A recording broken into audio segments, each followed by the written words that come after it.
Hola, ¿qué tal? Bienvenidos a todos, bienvenidos al canal. Pues bueno, el día de hoy les traigo la segunda parte de la teoría de desarrollo emocional propuesta por Margaret Mahler. Y bueno, antes que nada, pues quisiera agradecerles a todos los que me han escrito o se han puesto en contacto conmigo para pedirme esta segunda parte. Ya me di cuenta que lo que pasó fue que no me había percatado que en videos se había publicado como apto para niños. Y cuando eso ocurre, no deja dejar comentarios. Entonces me topé con que en otros videos me lo pidieron, que también me llegaron a contactar muchas personas por otros medios, ¿no? Por ejemplo, Carol desde Perú, la verdad que pues me emocionó mucho saber que ya está llegando el contenido a otros países, ¿no? También alumnos desde psiquiatría, de otras áreas, ¿no? Que también pues son temas afines que les ayudan para su carrera y que bueno, lo que este proyecto de este canal inició como un apoyo para mis alumnos directos, ¿no? De universidad, ha ayudado a más gente a entender los temas en sus carreras, ¿no? A ampliar su conocimiento y pues bueno, eso le da otra motivación aquí al canal y pues eso me emociona mucho, ¿no? Muchas gracias por seguir el contenido, por aquellas personas que me van conociendo por YouTube, ¿no? Entonces también es algo muy bonito, ¿no? Poder compartir con ustedes, que a pesar de la distancia, ¿no? Y gracias a este medio, podemos estar en contacto, ¿no? Entonces, ya, no volverá a pasar lo de los comentarios, ¿no? Entonces, sigan comentándome qué opinan de los videos, si hay algún otro tema que les gustaría que habláramos, ¿no? Ya sea tema de psicología en general, ya sea de temas de psicoanálisis, de la corriente kleiniana, de la corriente freudiana, de la corriente de Winnicott, de Meltzer, ¿no? Toda esa escuela más, lo que se conocería como más inglesa, ¿no? Del psicoanálisis, pues bueno, sería algo interesante, ¿no? Y pues bueno, ahora sí, entrando en materia, ¿no? Les voy a compartir pantalla porque les hice un pequeño esquema que nos puede ir ayudando a entender este tema. Ok, entonces, ¿no? La vez pasada habíamos visto, ¿no? Que están las fases de, son tres fases de desarrollo: autismo, simbiosis y separación-individuación, ¿no? En el video pasado vimos autismo, ¿no? A grandes rasgos dijimos que es esta idea del bebé acostumbrarse a tener cuerpo, ¿no? Lo que viene del medio exterior, ¿no? Poco impacto va a tener porque se confunde con el estímulo interno, ¿no? Entonces el bebé a lo que se está adecuando es a tener un cuerpo y lo que nos va a permitir pasar de fase, ¿no? Es que el bebé desarrolle ser maternal, ¿no? Que es esta capacidad de ser cuidado por la madre, recibir los cuidados de la madre, ¿no? Esta idea de buscar el pecho, esta idea de responder al tacto materno. Y por otro lado, que su madre sea capaz de desarrollar maternación, ¿no? Que sería esta capacidad de cuidar de su hijo, ¿no? Ese estado mental que también desde Winnicott podrían entender como preocupación maternal primaria también, ¿no? Si les interesa ese tema, pueden checar ese video, ya está en el canal. Esa es, digamos, como la versión winnicottiana, ¿no? De cuál es el estado mental que necesita mamá antes de dar a luz eh, para poder hacer que el bebé sobreviva psicológicamente hablando, ¿no? Psíquicamente hablando, mamá tiene que estar en preocupación maternal primaria. Para Mahler sería, ¿no? Que logre desarrollar esta característica de maternación, ¿no? La capacidad de cuidar de su bebé física y emocionalmente, ¿no? Psíquicamente. Luego, bueno, decimos, ¿no? Una vez que ha logrado estos dos, puede pasar a simbiosis normal, ¿no? Y en esta fase, pues decimos que es la dependencia, ¿no? La simbiosis es, nos volvemos una diada omnipotente, ¿no? En donde la diferencia va a ser que el bebé sí necesita, ¿no? Depende absolutamente de mamá, mientras que mamá hace una dependencia relativa, ¿no? Y esta dependencia relativa se logra con esto que decíamos desde Winnicott, ¿no? Preocupación maternal primaria, esta preocupación de que si me separan de mi bebé, siento que me muero, ¿no? Entonces, eso es a lo que nos referimos con relativa porque es una dependencia psicológica. ¿no? No es una dependencia real y absoluta como la que vive el bebé, ¿no? Que si mamá se muere, la mamá no se muere sin el bebé, pero tiene que sentir que si la separan de su bebé, se muere, ¿no? Y bueno, esto de que se vuelven una diada omnipotente, ¿no? Va a ser muy importante en la siguiente fase, separación e individuación. Vamos a ver que esto de la diada omnipotente va a tener una repercusión importante, ¿no? También esto es, decíamos, ¿no? La va a usar como radar para clasificar y ordenar, ¿no? ¿Qué es lo placentero y lo displacentero? ¿No? Y bueno, lo que nos va a permitir pasar a la siguiente fase es que el bebé dé síntomas, ¿no? De que reconoce a la mamá, de que disfruta de la relación con ella, ¿no? De que ya se ha logrado hacer, digamos, ¿no? El pegamento ha pegado, ¿no? Para que entonces ahora sí venga la separación, ¿no? Es lo triste, ¿no? El bebé tiene que disfrutar de la simbiosis, tiene que disfrutar de la relación con mamá, tiene que alegrarse, ¿no? Porque ya la reconoce como parte de la diada, ya hay un reconocimiento, ¿no? De objeto, pero decimos es una fase preobjetal, porque no es como que la identifique como un objeto diferente, ¿no? Sino como una parte del self, una parte de sí mismo, ¿no? Entonces la reconoce como una extensión del propio ser, ¿no? Entonces, en el momento en el que reconoce a la mamá y anhela estar con ella, es entonces cuando podemos pasar a la siguiente fase, ¿no? Decíamos, autismo se vive durante el primer mes de vida aproximadamente, simbiosis durante el primer y quinto mes de vida. Si nosotros ya el sexto mes empezamos a notar que el bebé no tiene estos comportamientos de sonrisa ante la presencia de la mamá, ¿no? El anhelo de estar con ella, que se alegra ante la presencia de mamá, podemos empezar a sospechar, ¿no? Ya de un diagnóstico tal cual, autismo, ¿no? O una simbiosis patológica. Eso quiere decir una simbiosis que no ha terminado de pegar, ¿no? Que no ha terminado de hacer clic, no tiene suficiente pegamento. Si les interesa ese tema, también podemos hacer otro video sobre la terapia tripartita que propone Margaret Mahler, ¿no?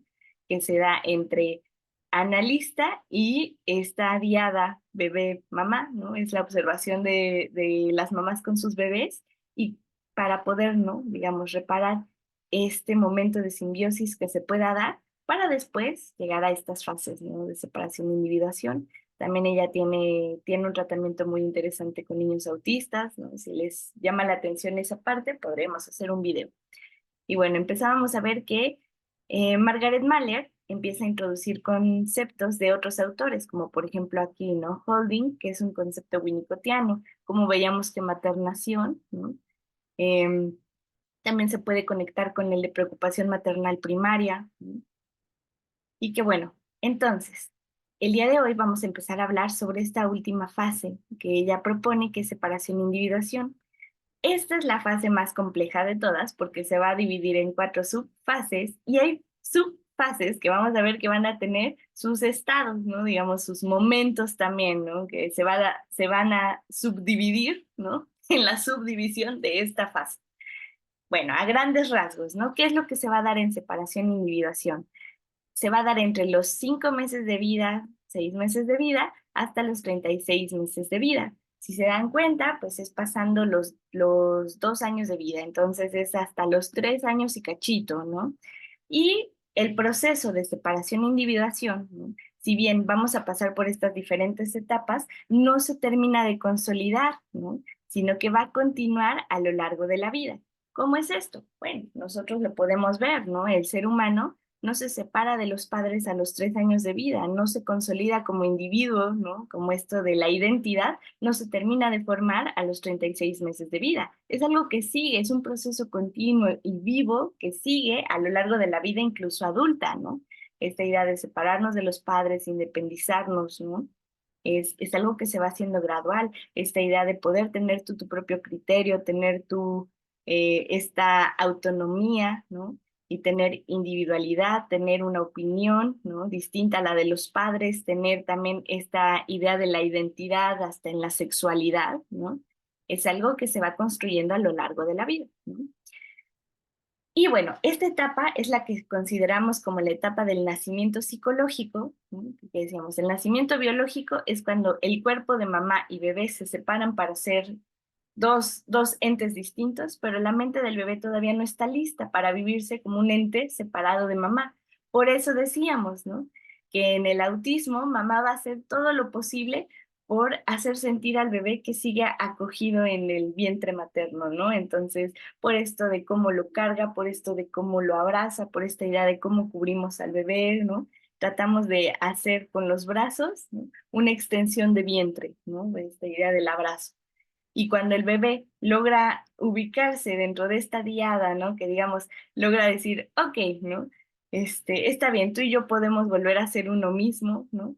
Estamos conectados emocionalmente, omnipotentemente, lo podremos lograr todo, ¿no? Porque si yo estoy en tus brazos, soy grandote, poderoso y lo puedo y lo consigo todo. Entonces decimos, bueno, se ha podido hacer esta idea de que el bebé nació físicamente, pero sigue estando acogido psíquicamente por mamá. ¿Qué pasa en separación e individuación? Pues se va a dar el nacimiento psicológico del bebé, se va a separar psíquicamente de mamá, ¿no? Pero así como el nacimiento biológico, el nacimiento psicológico es un proceso doloroso, tanto para la madre como para el bebé, pero esto es el énfasis, ¿no? Es necesario para ambos, porque mamá va a necesitar retomar su vida y el bebé necesita ganar autonomía, ¿no? Para que el bebé pueda aprender a caminar, necesita separación e individuación. Para que pueda aprender a hablar, necesita separación e individuación, ¿no? Y bueno, como decimos, se divide en cuatro subfases, ¿no? Las cuatro subfases serían diferenciación, como la primera. La segunda es ejercitación locomotriz, ¿no? La tercera es acercamiento. Y la última la conocemos como logro de la constancia objetal. Son las cuatro subfases que componen a separación, individuación, ¿no? Y bueno, vamos a ver que en el análisis de la vida adulta van a buscar resolverse dificultades que ocurren durante este proceso de separación e individuación. ¿Por qué? Porque el paciente ya habla, porque el paciente ya trae sueños, porque el paciente ya trae una vida onírica, una capacidad de simbolización, de hacer un juego, ¿no? Digamos, ya tiene más recursos socioculturales para poder empezar a entender estas fases, ¿no? Y entender eso que tal vez no terminó de entenderse ni de resolverse durante la vida infantil, ¿no? Y bueno, entonces, separación e individuación. Ambos procesos van a suceder simultáneamente y en coordinación. Esto quiere decir que se necesitan del uno al otro para poderse gestar, ¿no? No podemos hablar de un individuo que se gesta sin separarse, ¿no? Tampoco podemos hablar de una separación, ¿no? Que no involucre generar individualidad. Entonces, por eso dice simultáneos y en coordinación. ¿A qué nos referimos con separación? Sería esta tomar distancia, ¿no? Tomar la diferencia, ¿no? Diferenciarnos con el objeto. ¿Qué objeto? Mamá, ¿no? Esto también nos va a empezar a ayudar, ¿no? Tener una separación para ayudarme a entender los límites, ¿no? Y esto entendámoslo como dónde empiezo yo y dónde termino, y dónde empieza mamá y dónde termino, ¿no? Los límites, tanto psíquicos como físicos, ¿no? Este soy yo, este es mamá, esto me lo permite la separación. Y bueno, pues ya más concretamente, que me permite una desvinculación psíquica de mamá, ¿no? Esto que hablamos, y ya empieza a ser la individuación. Tomar distancia me va a permitir generarme individuación, que la individuación la entenderíamos como esta capacidad de autonomía psíquica, ¿no? Yo pienso por mí mismo, yo tengo mis decisiones, yo tengo mis gustos, ¿no? Yo puedo decir el famoso no a mi mamá, ¿no? Le puedo poner un alto, diferenciarme de ella, ¿no? Y poder tener un propio criterio. También la individuación va a permitir que el bebé desarrolle funciones cognitivas más avanzadas, como por ejemplo empezarse a hacer cargo de funciones mentales avanzadas como la memoria, la concentración, la toma de decisiones, la capacidad de juicio, ¿no? Para estos alumnos de psiquiatría que también me ven, ¿no? Bueno, pues la individuación permite que uno pueda fortalecer estas funciones cognitivas, ¿no? Y con ellas, pues la prueba de realidad, ¿no? Que digamos, la prueba de realidad la podemos entender como este examen mental, ¿no? De ubicarte en las distintas esferas de tiempo, lugar y persona, ¿no? También como diferenciar entre lo pensé o pasó afuera, ¿no? esta idea de la realidad psíquica y la realidad externa. Eso es hablar también de prueba de realidad, ¿no? También tener idea de la temporalidad, ¿no? Esto pasó ayer, pasó hoy, pasará mañana, ¿no? Entonces, esto es a lo que nos va a permitir la individuación, ¿no? Empecemos a hablar de las subfases de separación e individuación. Como les comentaba, la primera, ¿no? Por eso es de la tercera fase, ¿no? La primera subfase la conocemos como diferenciación, abarca de los 5 a los 8 meses de vida, ¿no? Y para que pueda iniciar, ¿no?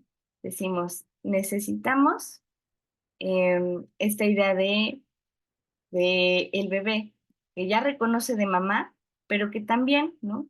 Va a empezar a desarrollarse neurofisiológicamente y va a empezar a lograr esto que conocemos como el sueño continuo, ¿no? Va a poder permanecer más tiempo dormido y más tiempo despierto, ¿no?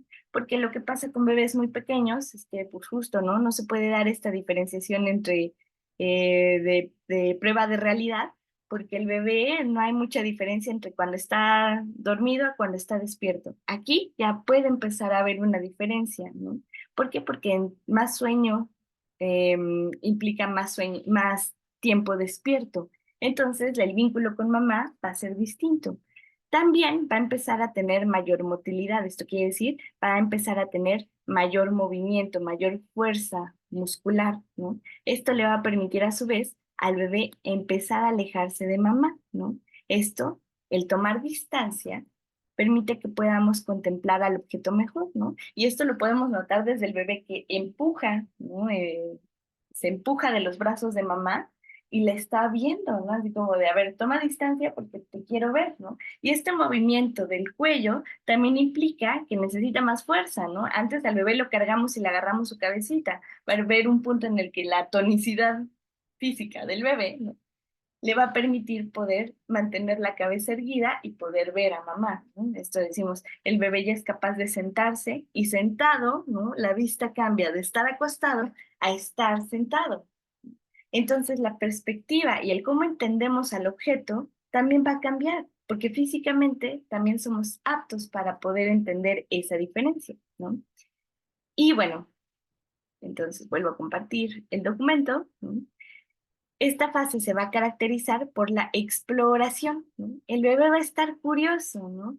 Va a estar queriendo ver, ¿no? Esto va a permitir que el bebé explore mejor quién es el objeto, quién es mamá, ¿no? Y qué no es mamá, esto que decimos, ¿no? Ya va a poder empezar a diferenciar quiénes son mamá y quiénes no son mamá, ¿no? Así como también va a empezar a entender que hay una diferencia entre él y su madre, ¿no? No es lo mismo, ¿no?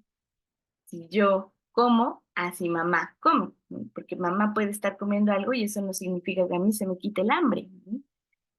Es por esta razón que como el bebé ya entiende, ¿no? Que él y mamá no son lo mismo y que mamá y el exterior no es lo mismo, entonces los extraños van a producir la ansiedad, ¿no?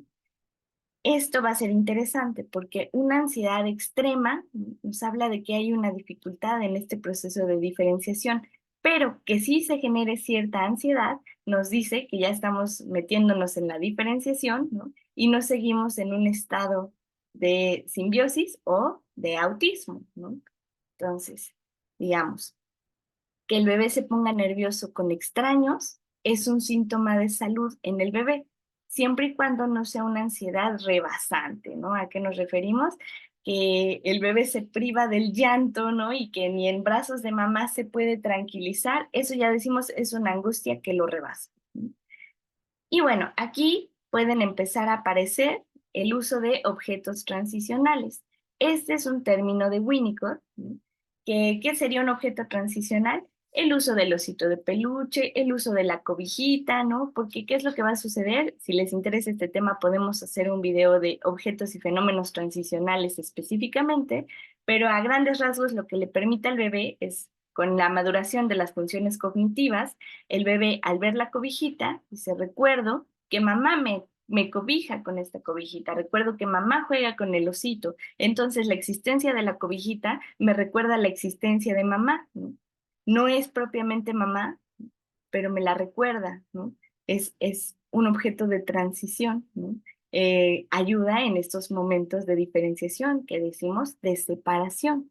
Entonces, el que mamá te arropa con la cobijita puede hacer que el bebé se calme y pueda quedarse dormido sin la presencia de mamá, ¿no?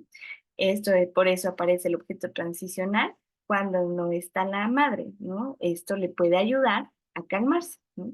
Porque el objeto está cuando estoy con mamá, pero también está cuando no estoy con mamá. Esto nos va a ayudar más adelante en lo que conocemos como consolidación, ¿no?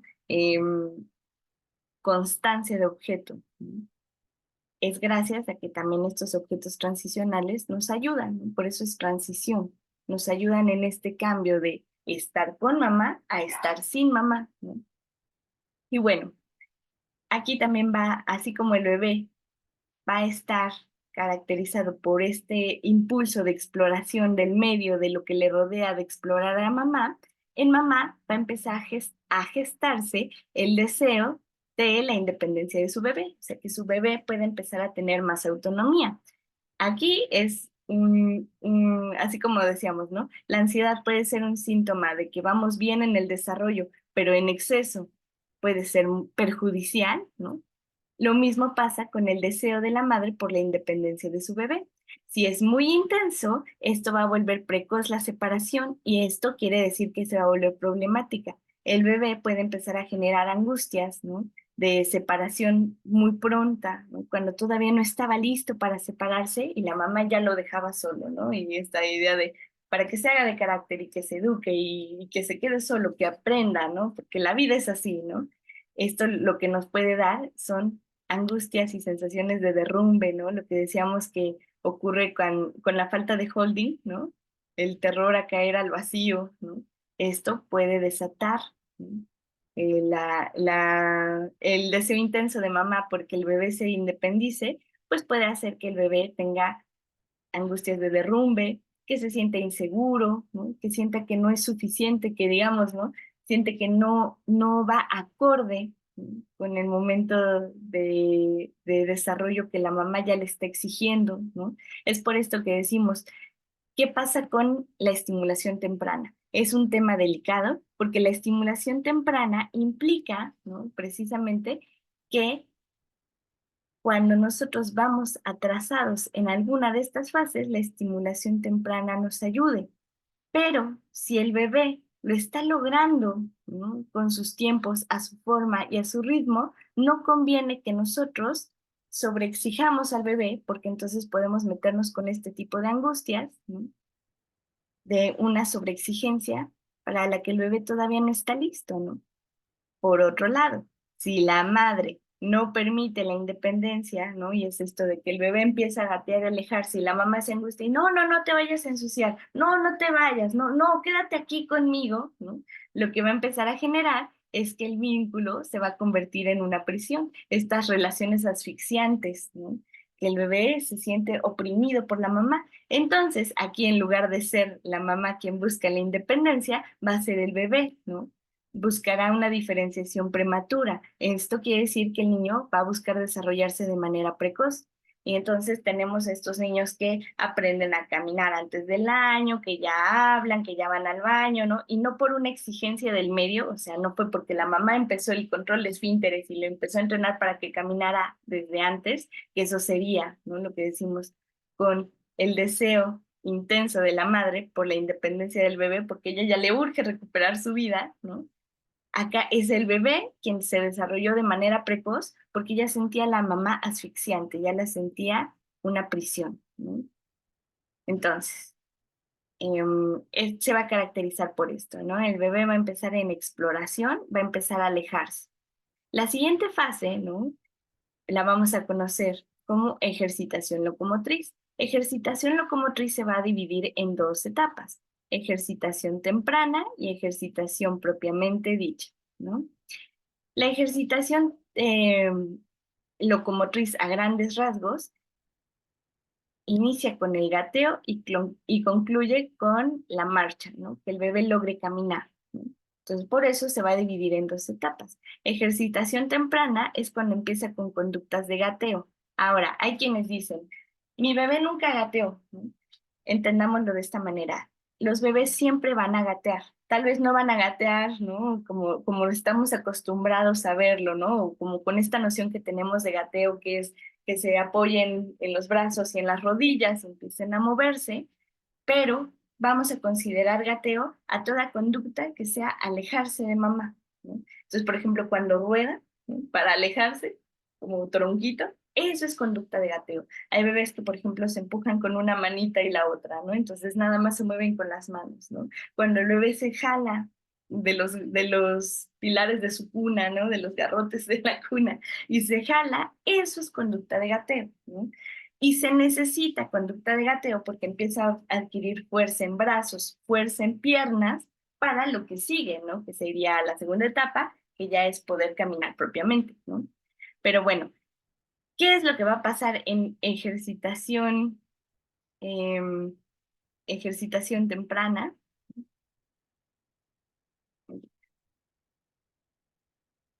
El bebé, cuando está en este momento de exploración de gateo, va a olvidarse de la existencia de la madre. Y cuando después de un tiempo, ¿no? La extrañe o la necesite, va a regresar con ella por la recarga emocional, ¿no? Es esto que conocemos como la recarga emocional. De ya me angustié, ya me separé mucho de mi mamá, ya me dio el miedo de separación, regreso con ella, ¿no? Entonces ves al bebé que se va gateando y al rato ahí regresa, ¿no? Y va y busca a la mamá. Regresa por esto que conocemos como recarga emocional. Esto va a requerir que la madre acepte la nueva autonomía del bebé, esto que decimos de permítele gatear, permítele alejarse. Digo, no lo vas a dejar gatear en la calle, donde están los vidrios, donde está la popo del perro, ¿no? Pero sí es importante que tengas un espacio adecuado para que el bebé pueda gatear. Hay quienes ponen estos tapetitos tatamis, ¿no? O estos pomis que se ponen en el piso para que el bebé pueda empezar a moverse, ¿no? Hay quienes hacen adaptaciones y ponen estas rejitas para las escaleras, ¿no? O el famoso corralito, ¿no? O hacen la cerquita de almohadas para que el bebé tenga un lugar seguro donde pueda gatear, ¿no? Esto es permitirle al bebé un espacio donde pueda desarrollar esta autonomía, ¿no? La segunda etapa de ejercitación locomotriz es la que conocemos como ejercitación propiamente dicha. Y esta es cuando ya el bebé logra ponerse en posición erecta, ¿no? O sea, cuando ya logra pararse, ¿no? Y puede empezar a dar estos primeros pasos, ¿no? Que hasta es toda una fiesta, ¿no? Que se hace cuando le dicen, a ver, solo, solo, ¿no? Y da un par de pasos y ya se sienta y todo, sí, ¿no? Y le celebran que ya puede dar un par de pasos. Esto ¿qué va a repercutir en el bebé? Esto va a hacer que el bebé sienta mayor placer en descubrir las capacidades corporales, ¿no? Y esto, pues a su vez, va a reforzar el narcisismo infantil, esta sensación de yo puedo, ¿no? De autoestima, de sentir que su cuerpo es grandioso y que él puede hacer las cosas, ¿no? Por eso es tan importante que se le permita al bebé gatear, al bebé caminar, ¿no? Hay veces que, por ejemplo, le están dando de comer y el bebé agarra la cuchara como diciendo, yo lo hago, ¿no? Déjame intentarlo yo. Yo tengo manos y quiero descubrir qué se siente yo darme de comer, ¿no? Entonces hay que permitirle esto al bebé. Las angustias que se disfrazan, ¿no? En esta idea de, pero que no se ensucie el bebé, ay, no, se le va a manchar su vestidito, pues son defensas que tenemos ante la separación, porque recuerden, la separación le duele también a la mamá, ¿no? Entonces se va a defender también la mamá de ello de manera inconsciente, a veces de manera más consciente, ¿no? Y entonces, ¿qué es lo que sucede? Durante esta etapa que el bebé se aleja, va a empezar a huir de la fusión simbiótica, ¿no? Y esta huida de la fusión simbiótica con la mamá también le va a producir placer. ¿Por qué? Porque estamos reforzando el narcisismo, estamos reforzando la autonomía, ¿no? Está descubriendo sus capacidades corporales y eso también le da placer, ¿no? Aunque aún va a requerir del apoyo y cariño materno, ¿no? Por lo tanto, va a empezar a generarse ambivalencia. Ambivalencia quiere decir dos tipos de sentimiento, dos valores, ¿no? Por un lado, se siente bien estar con mamá, ¿no? Y estar en esta diada omnipotente va a ser sabroso, ¿no? Cuando piden brazos, ¿no? De, ay, cárgame, porque caminar cansa, ¿no? Y al bebé le gusta ser cargado, pero también por otro lado, le gusta huir de la fusión, le gusta descubrir las capacidades de su cuerpo, le gusta este nuevo narcisismo, ¿no? Que está experimentando. Entonces, por un lado, como dice, ¿no? quiere estar, pero no quiere estar, ¿no? Esto es la ambivalencia. Por un lado, siente que la madre, este, em, estos son sentimientos que siente por la madre, ¿no? Hay una ambivalencia, quiero estar con ella, pero a la vez me quiero alejar de ella. Y la ambivalencia puede llegar, si es tan intensa, puede llegar a obstaculizar el proceso de maduración, ¿no?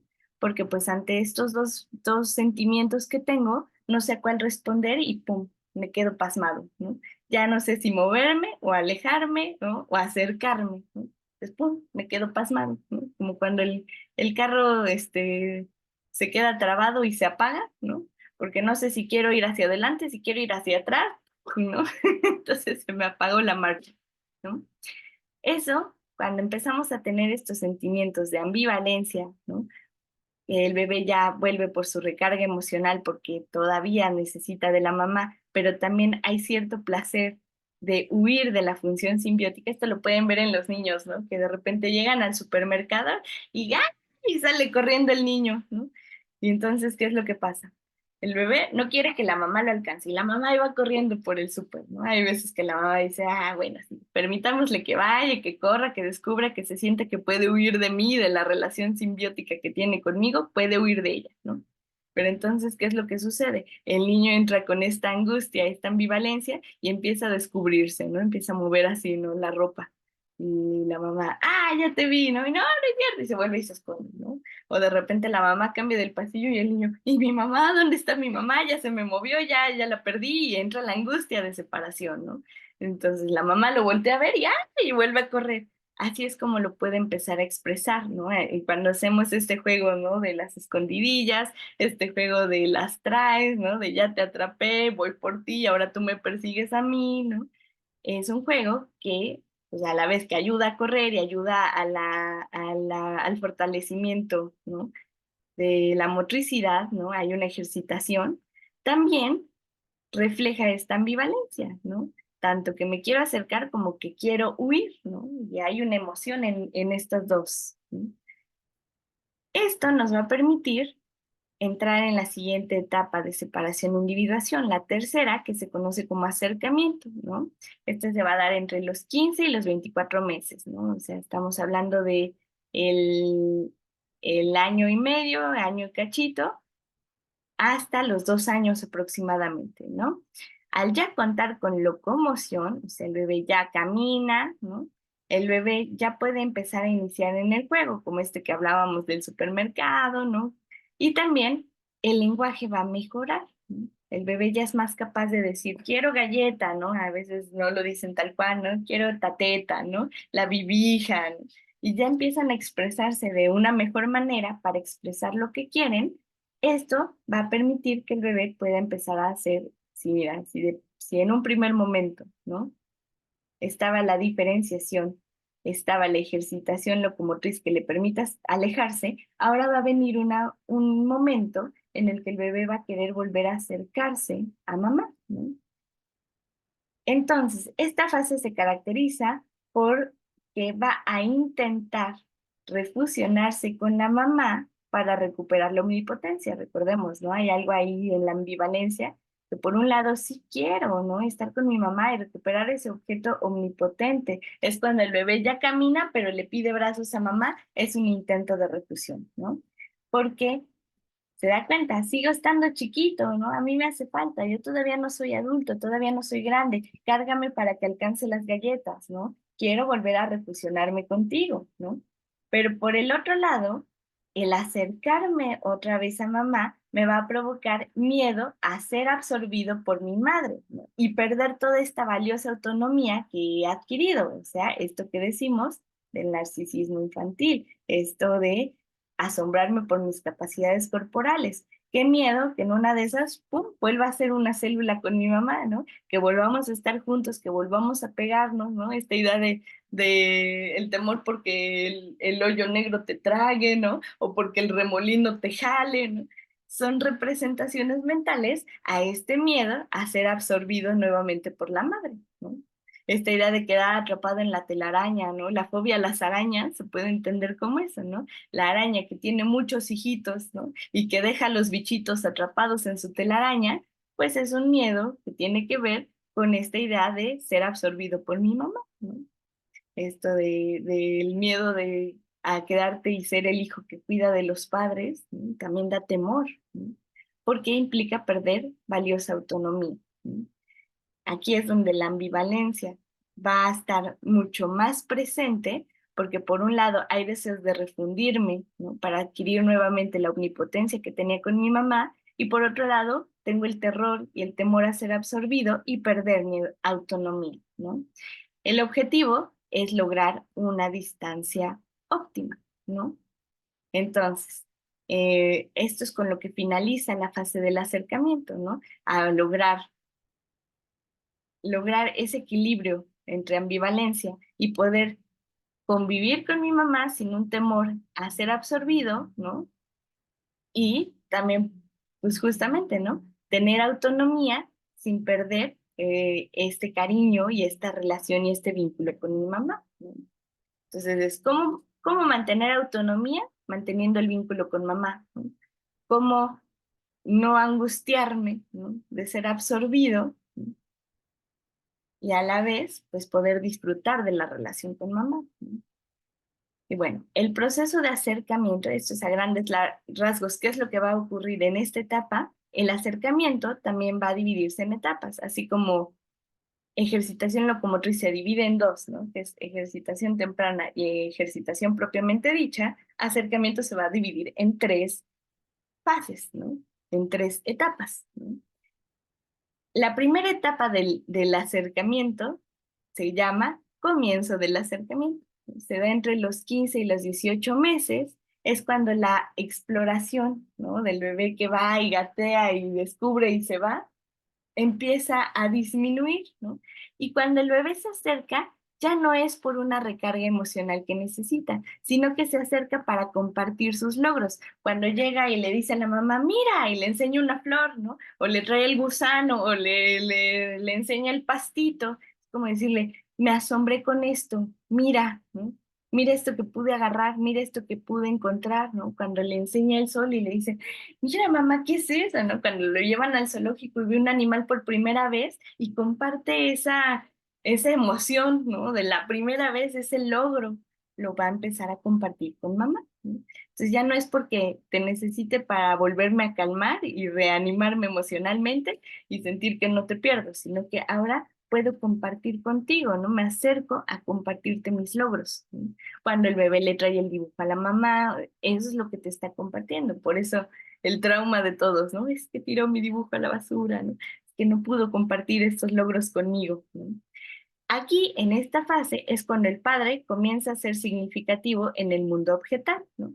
¿Por qué? Porque ya empieza a ser un objeto distinto a mamá y con el que también me puedo acercar y con el que también puedo empezar a identificarme y que también me doy cuenta que puedo compartir logros, ¿no? Que también él me puede ayudar, ¿no? Después entramos a la segunda etapa en separación e individuación, la tercera etapa que es acercamiento. La segunda etapa sería la crisis del acercamiento, que es cuando decimos empieza la ambivalencia, la angustia, ¿no? Que producen los deseos de alejarme o de quererme quedar prendido como changuito a mi mamá, ¿no? Es la ambivalencia, esa es crisis del acercamiento. Esto lo pueden ver en los cambios de ánimo radicales que tiene el bebé. De repente está bien contento y de repente está de un humor, ¿no? De repente pide brazos, lo cargas y empieza a llorar y está aterrado, ¿no? Está de malas, es un niño irritable, porque ni él se aguanta a sí mismo, ¿no? ¿Por qué? Porque está esta lucha de me acerco o me alejo, ¿no? Me alejo o me prendo a mi mamá, ¿no? Me acerco y huyo de ella, ¿no? Aquí es donde podemos ver que empieza a hacer uso defensivo de los mecanismos de decisión. Acuérdense, decisión es esta idea de, ¿no? Dividir en buenos y malos, ¿no? Y la proyección, depositar lo que yo no tolero, en lo que no puedo lidiar, se lo deposito al otro, ¿no? Entonces aquí es cuando viene todo esto, estos procesos de los que habla Melanie Klein, ¿no? De la posición esquizoparanoide, Pues Margaret Mahler dice, se da en este momento de vida porque está en este momento de crisis del acercamiento, ¿no? También aquí vamos a ver que empieza a hacer uso de la identificación con el objeto, ¿no? Ante esta distancia con mamá, tengo que empezar a ubicar a ese objeto interno para hacer uso de él, ¿no?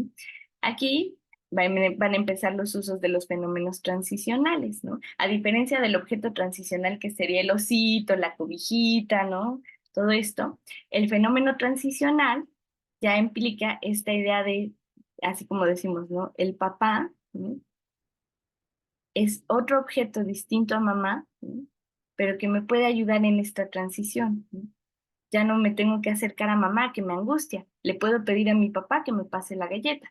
Un fenómeno transicional es algo similar, ¿no? Es esta idea de los fenómenos transicionales son, por ejemplo, el lenguaje, el juego, ¿no? La cultura, el arte.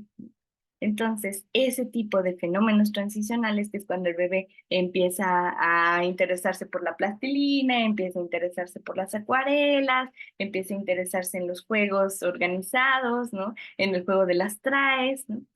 Ayudan a lidiar con la angustia que produce esta ambivalencia, ¿no? Y aquí, en esta etapa, es donde empieza la inhibición, que sería la inhibición, esta idea del detenimiento, ¿no? Esto que decíamos, me quedo pasmado porque no sé si para adelante o para atrás, no sé si acercarme o alejarme. Entonces, pum, ¿no? Ante dos emociones que se contraponen y se sienten al mismo tiempo, uno queda pasmado, la inhibición. Entonces puede ser que el niño le cueste trabajo ir al baño, le cueste trabajo aprender a hablar, le cueste trabajo caminar, ¿no? Y todo esto que decimos son logros del desarrollo, empieza a presentar inhibiciones.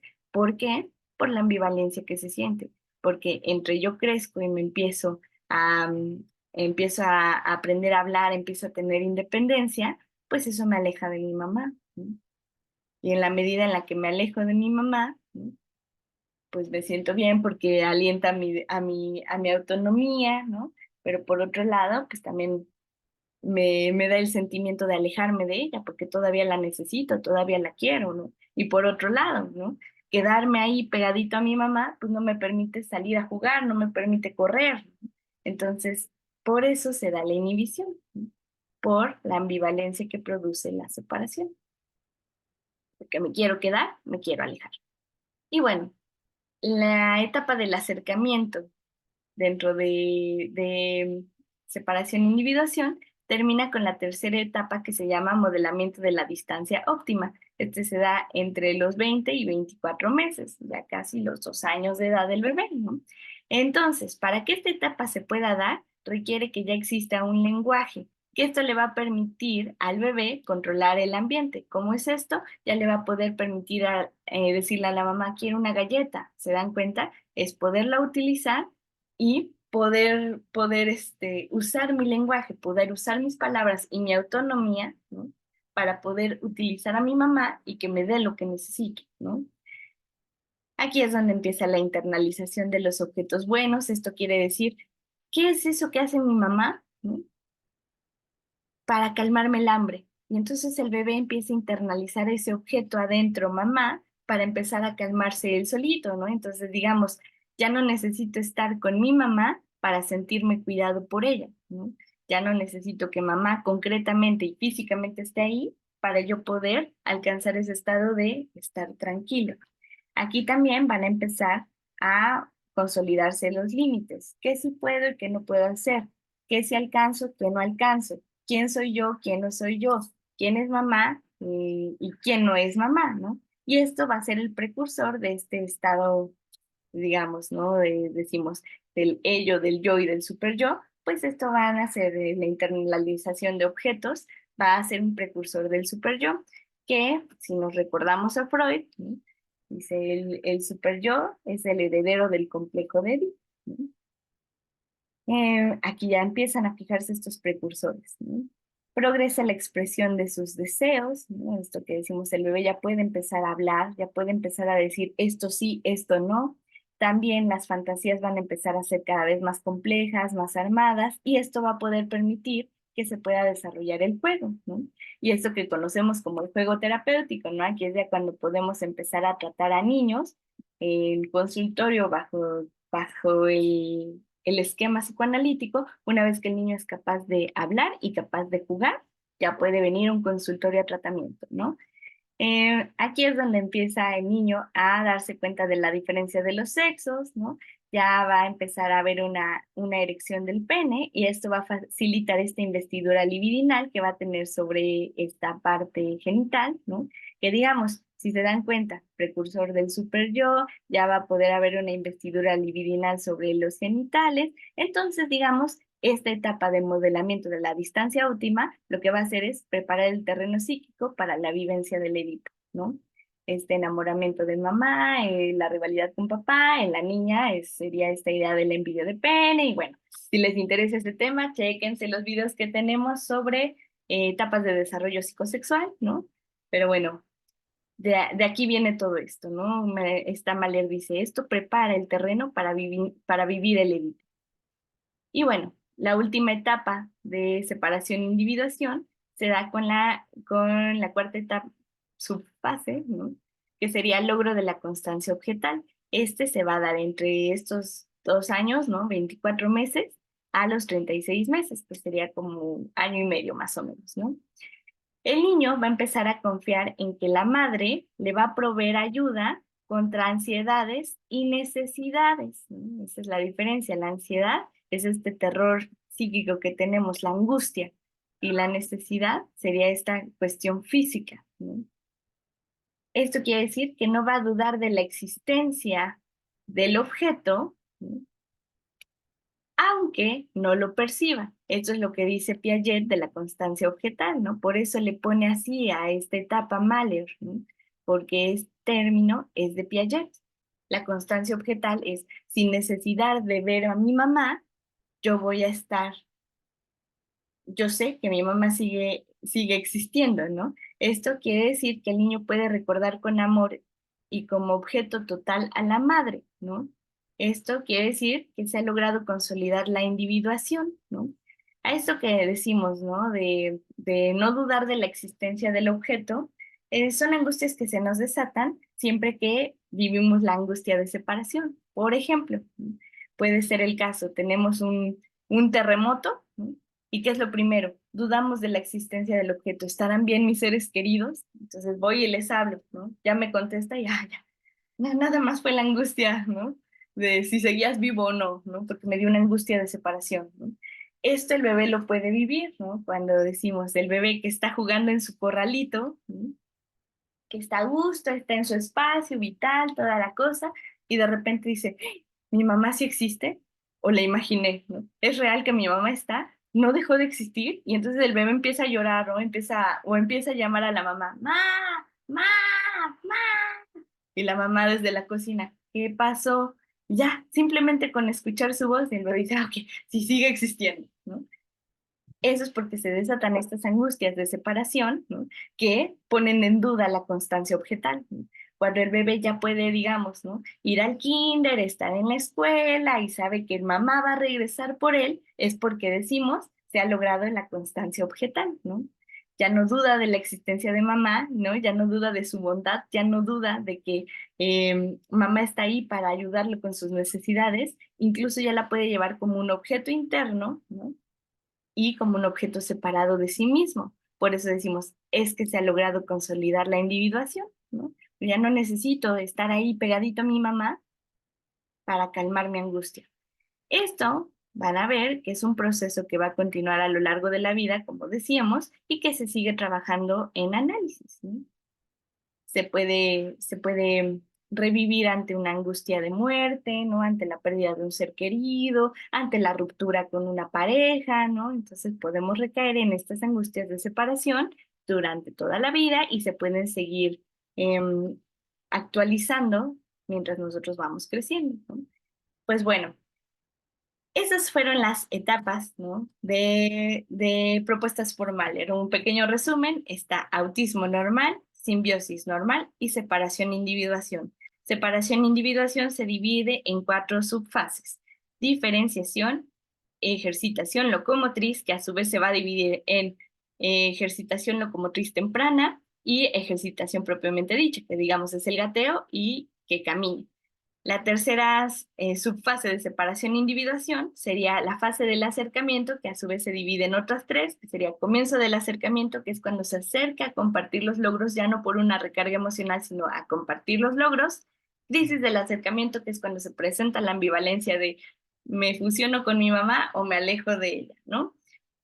Y por último, modelamiento de la distancia óptima, ¿no? Que es cuando el bebé logra hablar para entonces ya poder decir en qué necesito a mi mamá, cómo me puedo acercar a ella sin perder mi autonomía.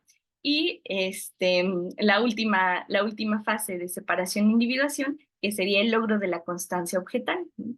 Que es esta idea de ya logré internalizar objeto mamá, ya no la necesito en físico y el contacto directo con ella para saber que me puede calmar mis ansiedades, ya me puedo calmar yo solito, ¿no? Ya no está en duda la bondad del objeto, ¿no? Pues bueno, hasta aquí el video de hoy. Espero que esto les haya ayudado a terminar de entender las etapas de desarrollo emocional que propone Margaret Mahler. Y si les interesa alguno de estos temas como el de Holding, el de objetos y fenómenos transicionales, ¿no? De Winnicott, háganmelo saber y pues estaremos trabajando en un nuevo video para ello, ¿vale? Pues bueno, me da mucho gusto que este video les haya ayudado y pues seguimos en contacto, ¿vale? Adiós.